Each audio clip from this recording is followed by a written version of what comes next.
Hey guys, welcome back to the Calvinist Contradiction. We're here today with our series on where is Calvinism in the opening narrative of the Bible. And we've been going through this because we believe that if Calvinism is true or Reformed theology is the true interpretation of Scripture, then it should be clearly, consistently, coherently taught throughout the opening of the narrative. Now, I know that some of you guys out there have a problem with us referring to you as Calvinists, but when we say Calvinist, we mean Reformed theology, we mean doctrines of grace, we mean the tulip systematic.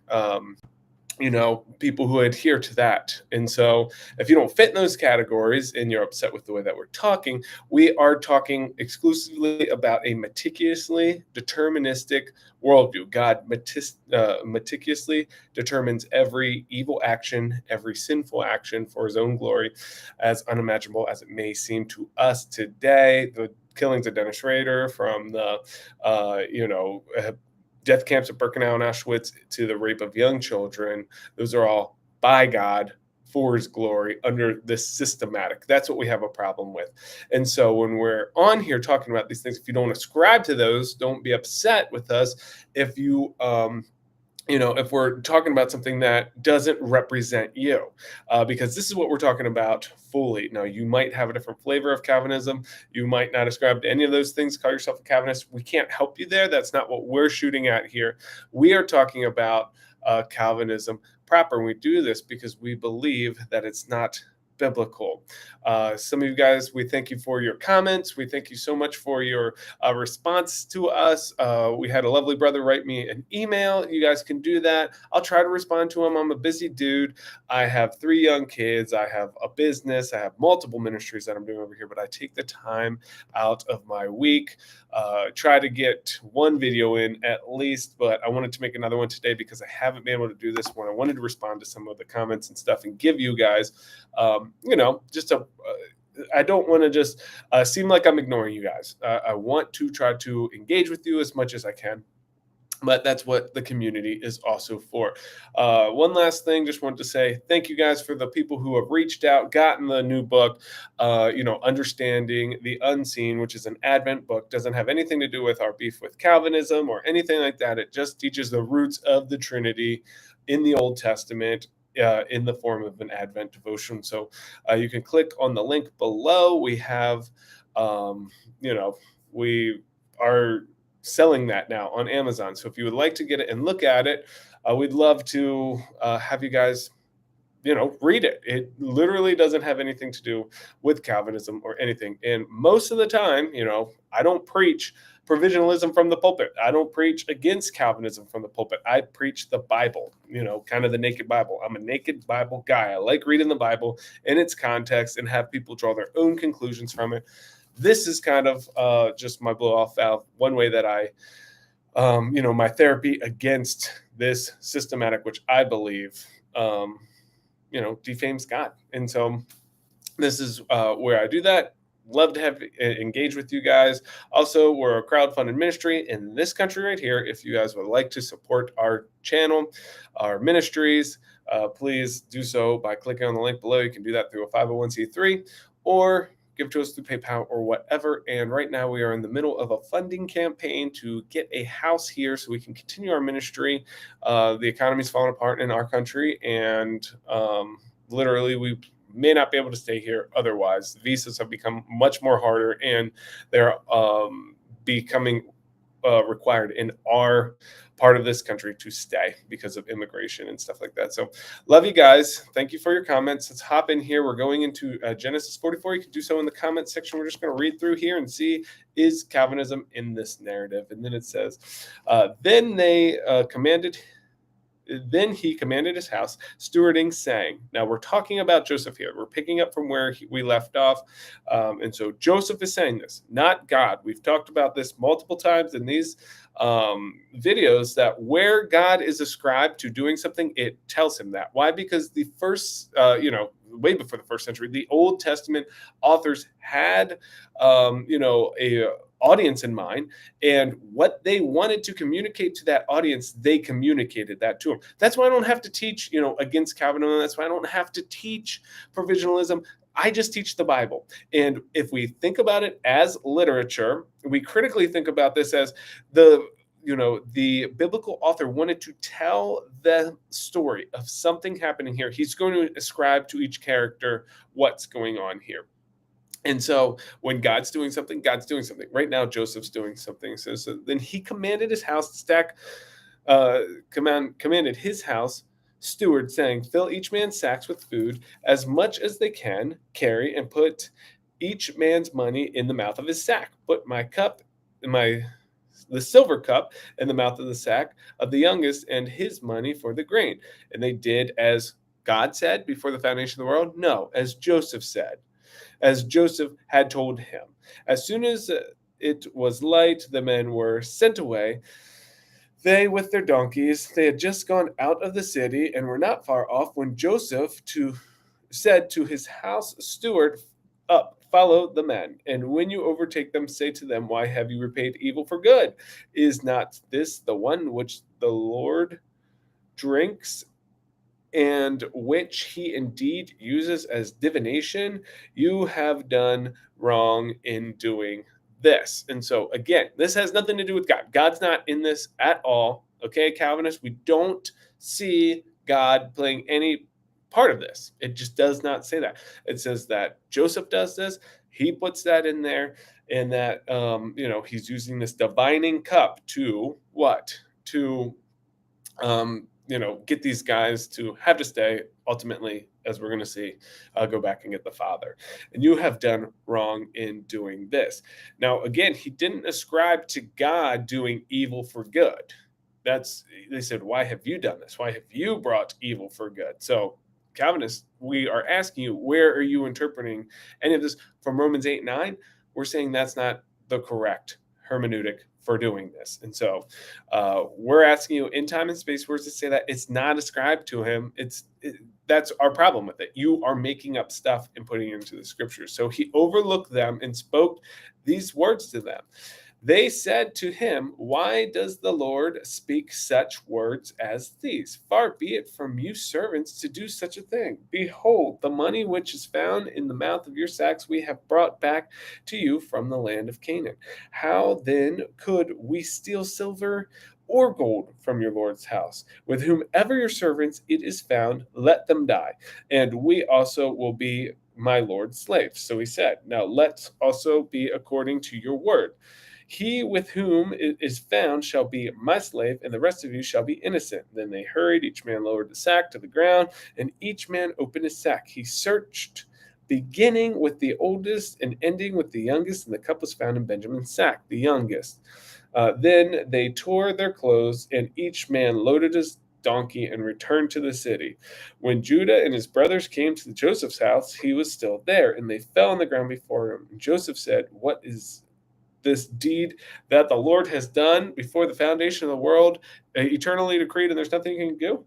No, not at all. What is this that you have done?" He places the blameworthiness back onto these men.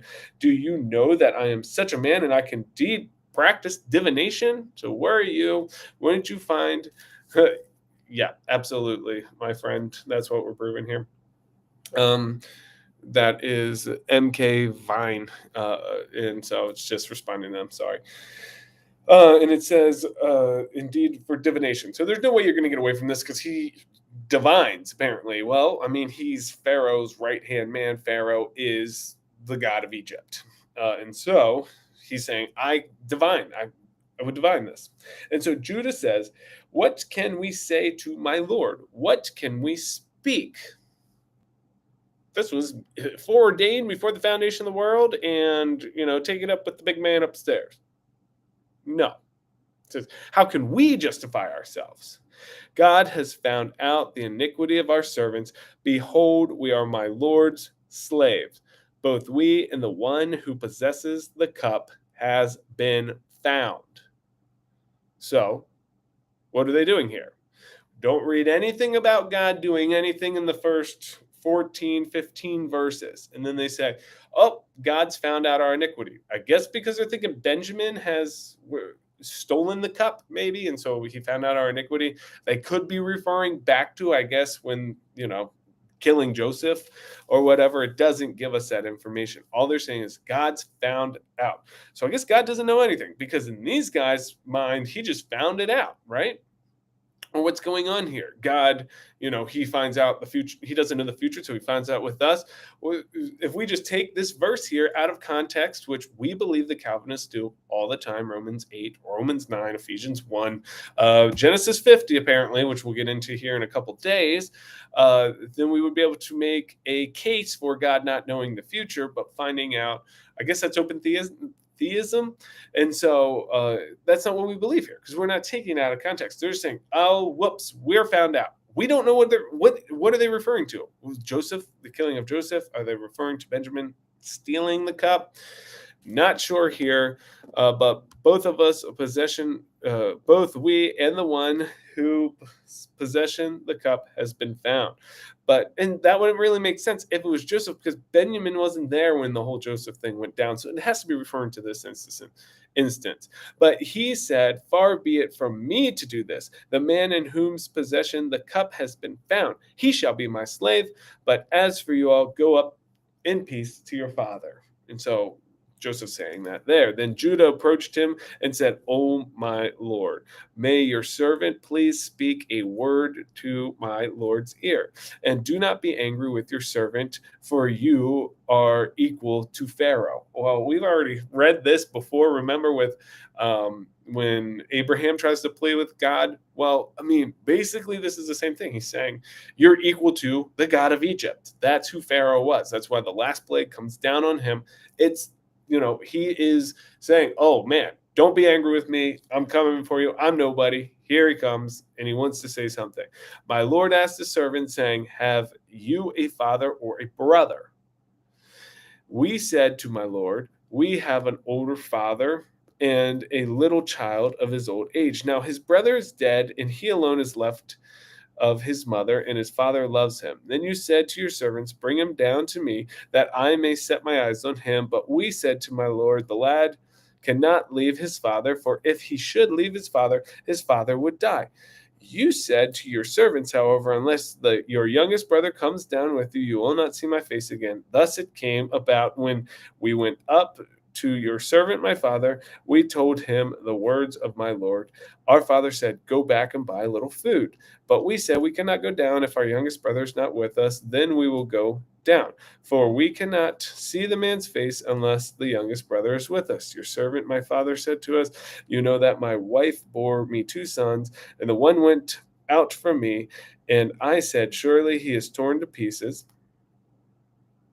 and I have not seen him since. If you take this one also from me, the harm befalls him, you will bring my gray hair down to Sheol in sorrow. Now therefore, when I come to your servant my father, and the lad is not with us, since his life is bound up in the lad's life, then when he sees that the lad is not with us, he will die. Thus your servants will bring the gray hair of your servant our father down to Sheol in sorrow. Who do they ascribe to bringing who down in sorrow to Sheol? Both Jacob says, if I see this boy not come back, you will bring me down. And then they say, if we come back, we will bring him down. Not God bringing him down, not God before the foundation of the world, eternally decreed, and there's nothing you can do about it. None of this. There's nothing like that going on in here. The boy doesn't come back. I don't see the boy. I'm going down to Sheol in sorrow. Hey, Andrew, how's it going, brother? I know, right?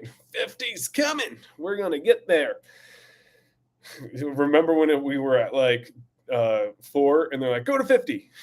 And now we're on 44, so they've had to wait 44 times. Sheol and sorrow. Your servant became for your servant became surety for the lad to my father, saying, if I do not bring him back to you, then let me bear the blame before my father forever. Now, therefore, please let your servant remain instead of the lad and a slave to my Lord, and let the lad go up with his brothers. For how shall I go up to my father if the lad is not with me? For fear that I see the evil that would overtake my father. Now, there's a lot of my's, a lot of me's, a lot of I will, a lot of you will, but there's none God did, God will, God has, any of that. Oh, wait, there is one God has. God has surely found out our iniquity because they overtake him in the divining cups in the bag, right? That's what it says here. It's not referring to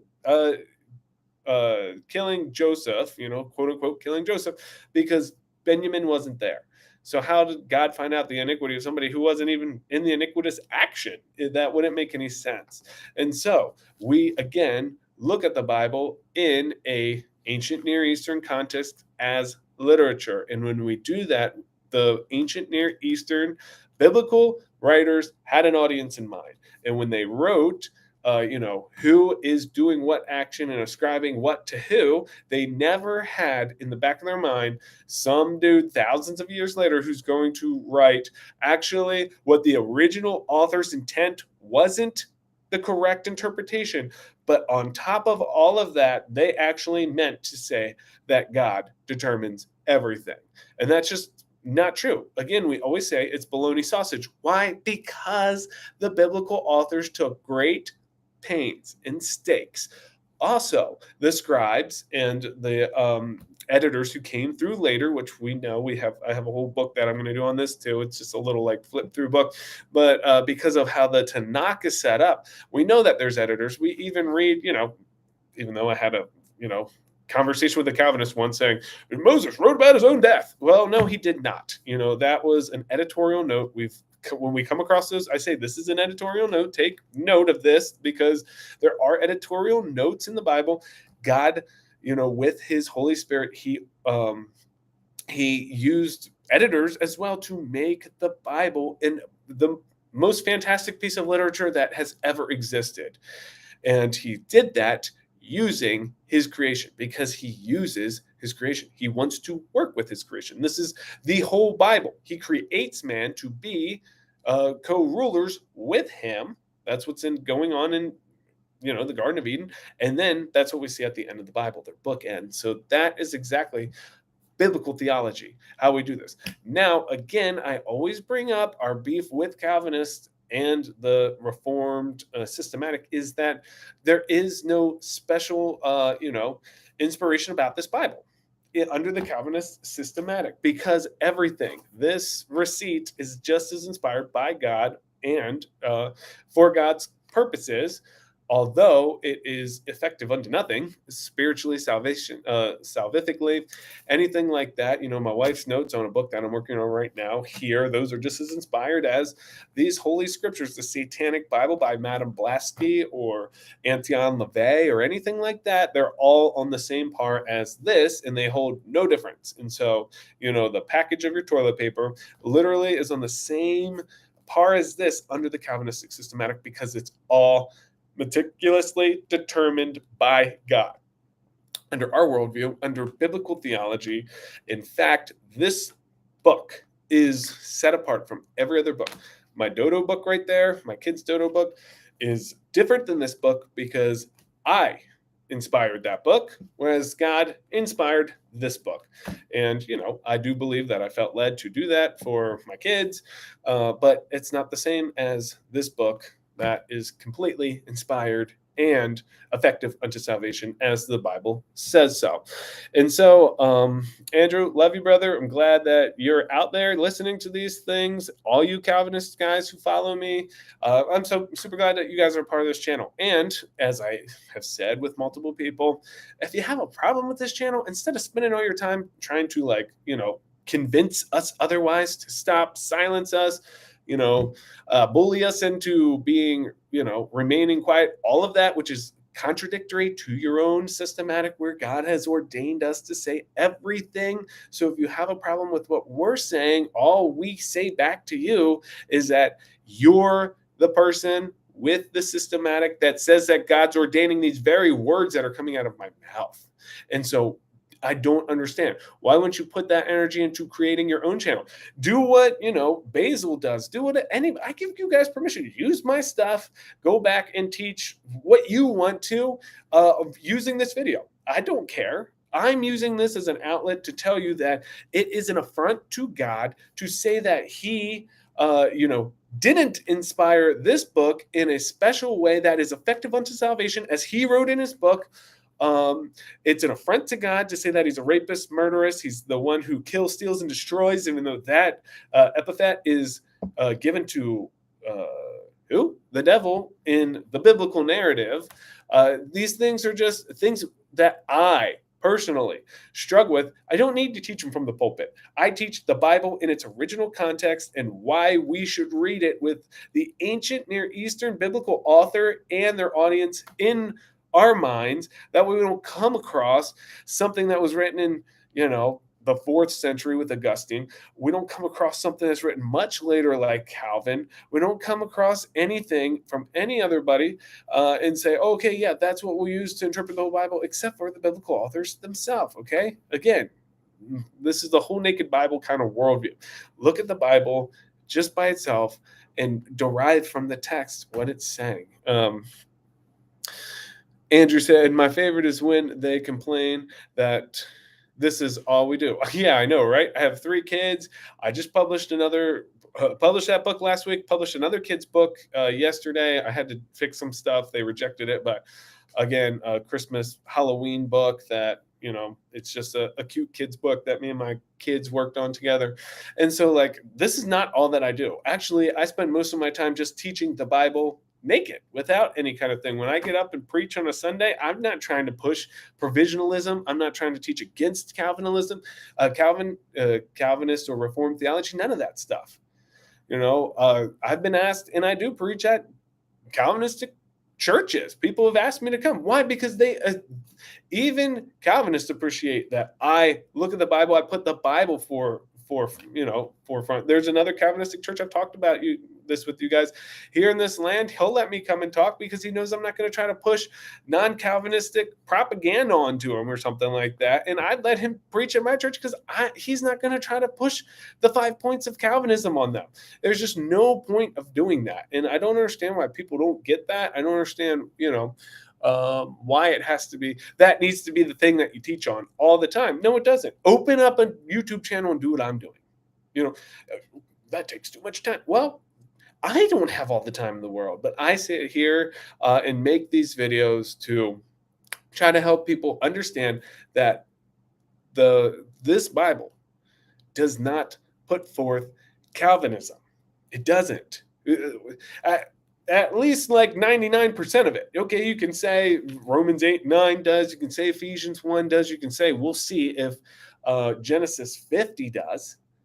But we're saying everything else doesn't. Everything else flies in the face of it. What we just read today, 44, flies in the face of it. It's describing the actions, the biblical, right? The author. How arrogant is it to come in and say, actually, the biblical author meant something from thousands of years later. They had no idea. Just like M.K. Vine says here, Calvinism is nowhere in the Bible. No, it's not. Even Calvinists say, oh, it's nowhere in the Bible. Well, then why the heck are you teaching it? Why do you have to push it forth on Sundays? Why do you have to make it the main thing? That's all I'm saying. It doesn't need to be the main thing when you teach. If you teach the Bible and just ask simple questions like we did today, what's the biblical author trying to say? Actually, today we're just saying, we're doing the opposite. We're saying Calvinists do this all the time. Calvinism's in here. We're supposed to assume that God's predetermined all of this stuff. If you don't believe it, I'm going to spend all my time convincing you otherwise. Hence the Calvinist contradiction. But we can just open up the Bible and just read it. And if you read it like you would read a Christmas Carol, love the Christmas Carol, read it like you read Dracula. I love Dracula. We're supposed to, nowhere in Dracula are you supposed to sit there and think that God has determined, foreordained for his own glory, Dracula to suck the life out of people so that he can live eternally. Although it's very close to the Calvinistic God who, has to hurt, rape, kill, destroy so that he gets glory. It's a vampiric God. But you would never read Dracula and think that.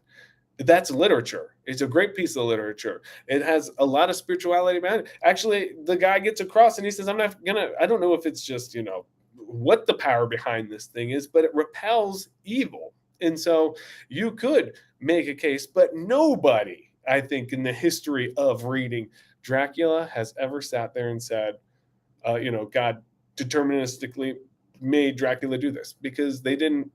Because, to be honest, Calvin didn't do that, and Augustine didn't do that. Augustine couldn't do that because it wasn't created yet. I don't know if it was there when Calvin was, but I don't think so. So, why do we do this with this text?